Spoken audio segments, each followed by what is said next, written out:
रोहड़ी के ward number 11 ते नंढी चूंड में पीपी उम्मीदवार मैदान मारे वरितो है। पीपी उम्मीदवार हबीबुल्ला कटंबर 1207 वोट खणी कामयाब थी वियो आहे, जॾहिं त पीटीआई उम्मीदवार है मौज़म शाह जंहिं 199 वोट खया आहिनि।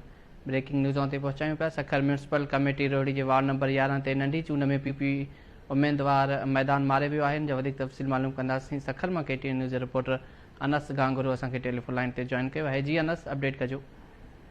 जी बिल्कुल, रोहड़ीअ जी म्यूनिसिपल कमेटी वार्ड नंबर 11 ते अॼु नंढी चूंड थी, जंहिंमें पीपल्स पार्टी ऐं पीटीआई उम्मीदवारनि में मुक़ाबिलो हुयो।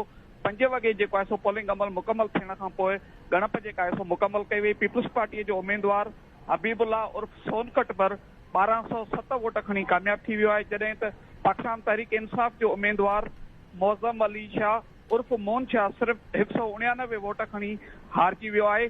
सुबुह 9 वॻे जेको आहे सो रोहड़ी में पोलिंग अमल शुरू थियो, जेको बग़ैर कंहिं वक़्फ़े जे शाम 5 वॻे ताईं जेको आहे सो जारी रहियो। हिन दौरान 55 वोट जेके आहिनि सो ॿिन्ही उम्मीदवारनि जा पिणु रिजेक्ट थी विया आहिनि।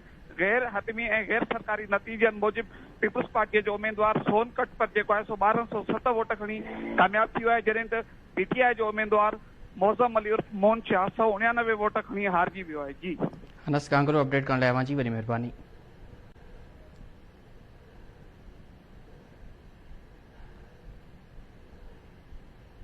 नाज़रीन, मकानी चूंडनि बाबति तव्हांखे अपडेट